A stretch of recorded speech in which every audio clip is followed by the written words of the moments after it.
Hi there, my name is James, and welcome to the first episode of the Kerbal Community Build Program. Let's get this sucker into orbit and then we'll talk. Launch in 10, 9, 8, 7, 6, 5, 4, 3, 2, 1, ignition. You can see my PC is a little laggy, so that's why I have been chosen to go first in this save. But once we're not looking at the ground, things are not so bad. Let's get a nice viewing angle for our viewers here. Okay, so as you're aware, the Kerbal Community Build Program is a group of us lesser-known YouTubers who have come together and we decided to build our own space station. So that's what we're doing. I'm launching the core here, and as you can see, we have quite a crew complement. We will look at that once we get into orbit, but for now, Jed is going to be our pilot extraordinaire. Okay, so here we are. We're getting up through the first couple of thousand meters, which is always good. I have put the core on top of one of my own heavy launchers, which I will leave in the save if anyone else wants to work off of it. I based it on, it's designed as a moon lifter, so we should be able to get this core into a high orbit. Okay, sorry about this, by the way, and this up here. We are having some issues on the Mac, and, well, suffice it to say, this is the only way I can get it to record without puking. And this I've had to reboot 8 or 9 times because I can't get out of it, so we're going to have to see how well this works. But for now, everything seems to go according to plan, which is always good. Okay, we're about halfway to our gravity turn, and once we're there, this video will get a lot more interesting. We can pan around the rocket, I suppose. Okay, so we are in version 0.21.1. That is going to be, hopefully, the version we're going to have for a while. I have some struts on here which are like leftover from the initial design. You know, back when this thing was built, we had huge issues with the SAS causing wobble, and that isn't really a problem anymore. But for now, we can, I'm just going to leave them on there just because, you know, for tradition. Right, we're going to begin our gravity turn at about 9,000 meters. And here we go, we're going to start pitching over. I'm just using this launcher because I think it looks really nice. I kind of prefer to have my launchers look like real-world rockets than, you know, the asparagus launchers, which are wider than they are tall. You can see we have plenty of fuel here, and that's why the launch takes so long, but, I mean, I think it's kind of cool to have a heavier lifter put more into orbit. Okay, I suppose now that we're out of the thick part of the atmosphere, our terminal velocity is going to get ahead of us way before we have to worry about it, so I'm going to throttle all the way up. And let's pitch over a little more.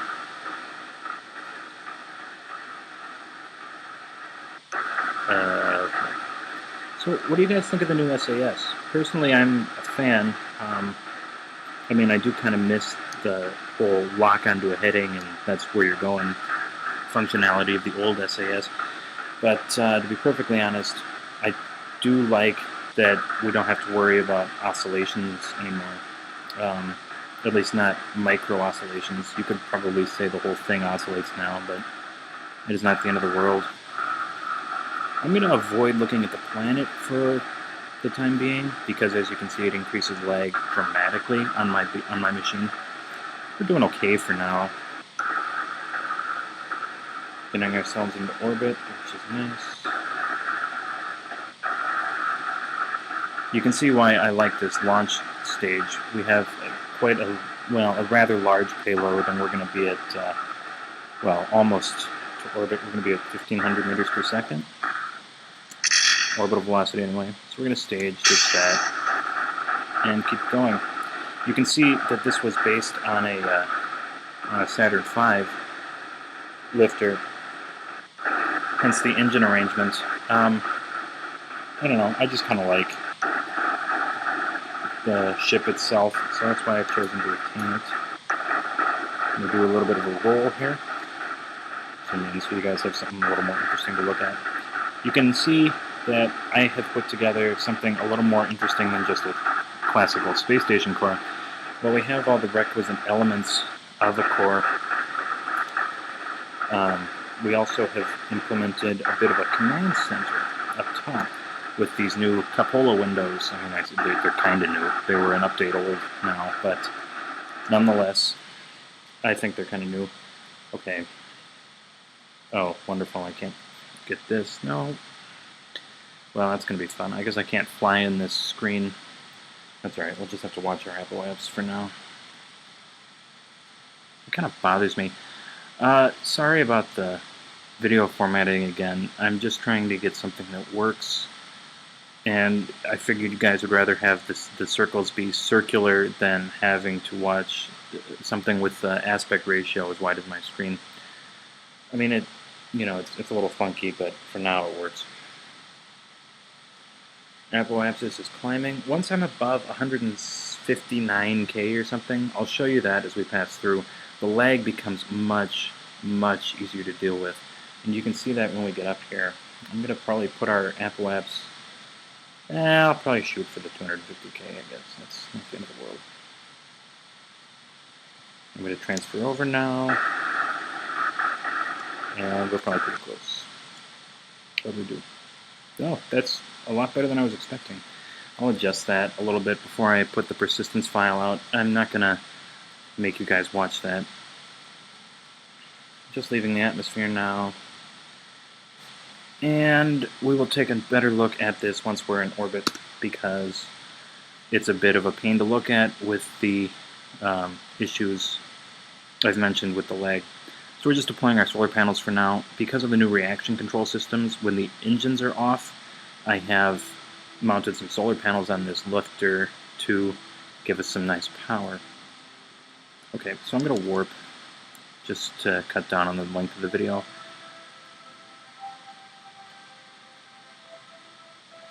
Okay, so once we pass through 159K, I'll slow it down a little so you can see exactly what I'm talking about. That's some nice lag right there. Okay, so now as we're coming through, now watch the planet. Okay, you can see how bad we're lagging here, and then as soon as we hit 160K, we'll be much nicer.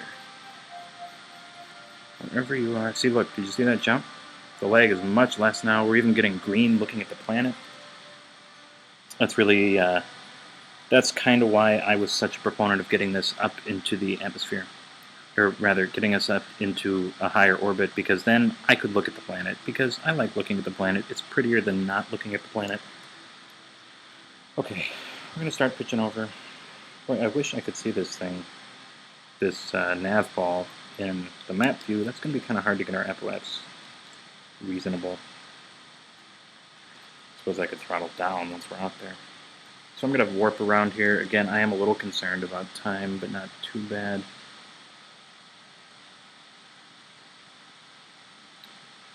I don't know if you can hear it. My cooling fans are running pretty hardcore on this, so bear with me on the sound. I don't know. From my other videos, I think this is a pretty good balance, but I'm not 100% sure. So let me. Well, I guess it doesn't really matter. I just hope you guys can hear it well enough. I'm doing my best. Oh, can't do that. I'm gonna throttle up in this view, and okay. Now that we're out, I'm gonna, okay. I'm gonna adjust that a little bit more so I have some finer control on that.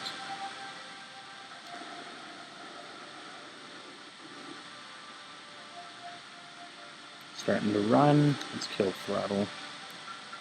And we are in orbit. I'm gonna adjust this a little bit more off camera so that we have a bit of a nicer view on that. But there we have it. We are in orbit. It's almost a perfectly circular orbit. I did pretty well. 246 by 251. I'm going to get that cleaner like I said.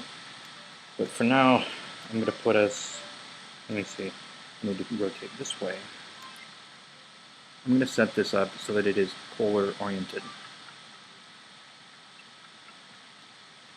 Then we don't have to worry about rotation when we dock with it. And that is a very, very nice effect of having this thing oriented properly. Okay, let's warp around the planet so I can show you guys my core.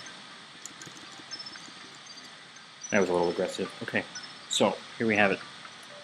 The idea behind this was I wanted a core that would have some of my own, flair in it. I don't want to just build a basic core. It is exactly 30 parts, so I think we want to try and keep the part count a little bit less than that in the time, for the time being. But you can see I've added these cupolas to this, so we can kind of call that the command tower, the command center.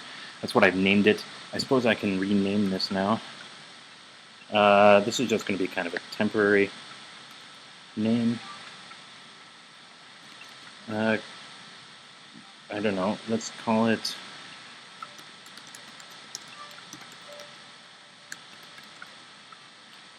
Program Station.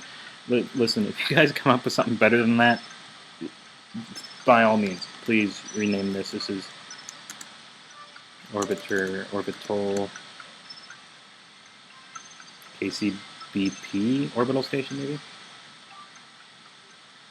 Well, you guys can come up with something better than that. For now, we know what it is for the time being. Okay, so I'm going to quick save here. And I'm going to disconnect our fuel source. I'm quick saving so that I can provide a backup of this ship, or rather, I can allow whoever wants to dock with the station to have this fuel, so they can choose if they want to have it or not.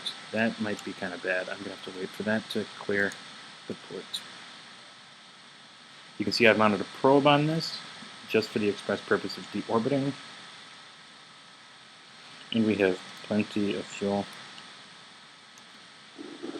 Let's get out of here. Yeah, that's a terrible name. We're going to have to come up with something better than that. Okay, this is deorbiting. Whatever. So this is what I have put into orbit. Let's take a look at the information. Okay, so you can see we're at exactly 30 pounds, or 30 parts. We're at a little over 30 tons. And I'm going to fix the orbit a little bit. Okay, so here's what we have for crew. I don't know if we can I scroll through here? I have loaded this up. So we have the nice new IVAs and stuff. So this is completely full. It should have, what, 9 crew? Something like that. So we have the 5 guys in here, and I'll show you what that's like in a minute. And then we have our electricity, so we have some power here. We have 2 RTGs, which, yes, are kind of clipped, but it was legal placement according to the game. Then we have a small Hitchhiker system here to space out the command tower from the ports, and then we have 5 senior docking. Why did those? I didn't want. Okay, I have 5 senior docking ports here, so we can dock 1 polar, and then we can have 4 expansions out to the sides. I've taken the upwards one because I wanted to show you my idea here. I'm going to scroll out. Okay, so Jeb doesn't have a very good view. But you can see we have one guy facing the sun, we have one guy facing the planet, and then we have, these guys are kind of facing the planet. And then, of course, we have the new IVA. I have not seen this before. Food. Oh, this is cool. I like this. This is really, really neat. Switch over. Yeah. So we can actually see our deorbiting ship out there. Oh, this is classic. Oh, man. You can see the planet out the window over here. I was pointing at the screen. Man, I love this IVA. This is really, really cool. I am totally a fan. But yeah, this is really why I wanted to have this, and in fact, I might... that's not right.